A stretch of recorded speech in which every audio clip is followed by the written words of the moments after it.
Assalamualaikum warahmatullahi wabarakatuh. Perkenalkan, nama saya Fikir dan teman saya Elina Wijaya Setiawan akan menjelaskan tentang dakwah terang-terangan.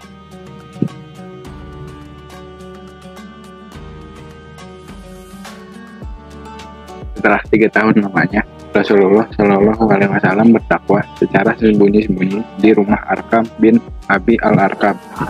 Banyak penduduk Mekah yang sudah mengetahui dan mulai membicarakan agama baru yang beliau bawa. Mereka menganggap agama itu sangat bertentangan dengan agama nenek moyang mereka. Pada saat itu, turunlah wahyu yang memerintahkan beliau untuk berdakwah secara terang-terangan kepada seluruh rakyat.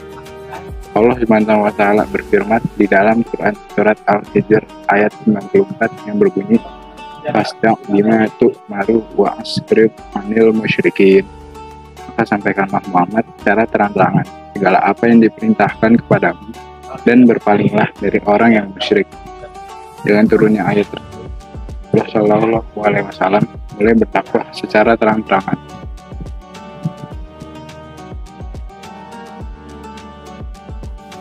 Dakwah ini membuat seorang tokoh Bani Gifar yang tinggal di barat Laut Merah menyatakan diri masuk Islam. Ia adalah Abu Dzar al-Ghifari. Atas perintah Rasulullah Shallallahu Alaihi Wasallam, kemudian Abu Dzar al-Ghifari pulang untuk sejak itulah banyak orang yang masuk Islam Abu Dzar al-Ghifari. Melalui cara itu pula, Bani Daus juga masuk Islam. Orang pertama Bani Daus yang masuk Islam adalah Tufail bin Amr ad-Dausi, seorang penyair terpandang di kabilahnya. Dengan demikian, Islam mulai tersebar di luar Mekah. Keberhasilan Rasulullah SAW dalam berdakwah mendorong kaum kafir Quraisy melancarkan tindakan kekerasan terhadap beliau dan pengikutnya. Di tengah meningkatnya kekejaman pemimpin kafir Quraisy, Hamzah bin Abdul Muthalib dan Umar bin Khattab, dua orang terkuat Quraisy masuk Islam. Hal ini membuat kafir Quraisy mengalami kesulitan untuk menghentikan dakwah Rasulullah SAW.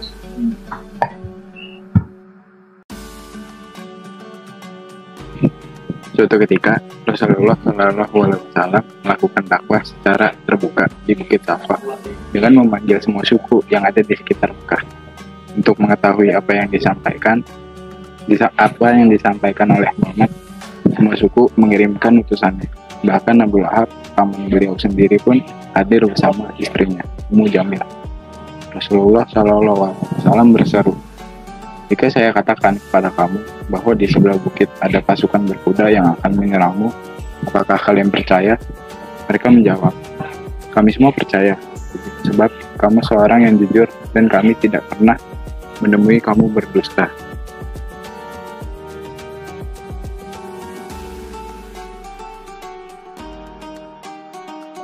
Rasulullah SAW kemudian berseru kembali, "Saya peringatkan kamu akan siksa di hari kiamat.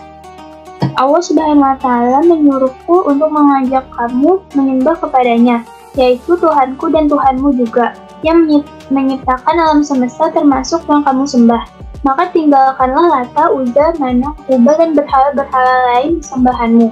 Mendengar seruan itu, Abu Lahab mencaci maki seraya berkata, "Hari ini kamu Muhammad celaka. Apakah hanya untuk ini kamu mengumpulkan?" Termenung sejenak memikirkan reaksi keras dari kaumnya yang menentang dakwahnya. Kemudian turun wahyu yang menerangkan bahwa yang celaka bukanlah beliau, tetapi Abu Lahab sendiri, sebagaimana telah dijelaskan di dalam firman-Nya dalam Quran surat Al-Lahab ayat 1-5.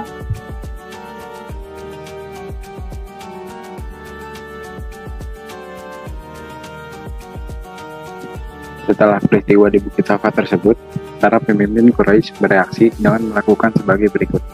1. Meminta Abu Thalib mencegah dakwah Rasulullah SAW, tetapi gagal. 2. Kaum kafir Quraisy mengutus Walid bin Mughirah dengan membawa seorang pemuda untuk ditukarkan dengan Nabi Muhammad SAW. Mereka akan bangkit memerangi Rasulullah SAW. 3. Mengutus Utbah bin Rabi'ah dengan menawarkan harta dan tahta asalkan beliau bersedia menghentikan dakwah. 4. Melakukan tindakan kekerasan secara fisik terhadap orang yang masuk Islam.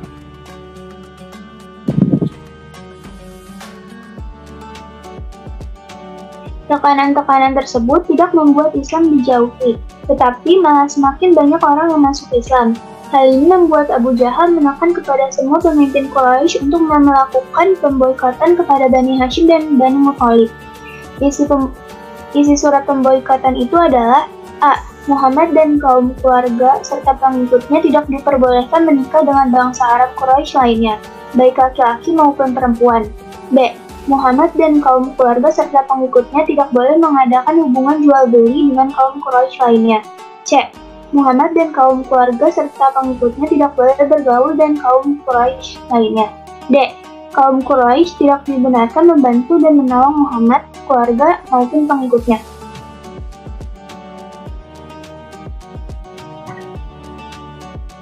Sekian dari kami, kurang lebihnya mohon maaf. Wassalamualaikum warahmatullahi wabarakatuh.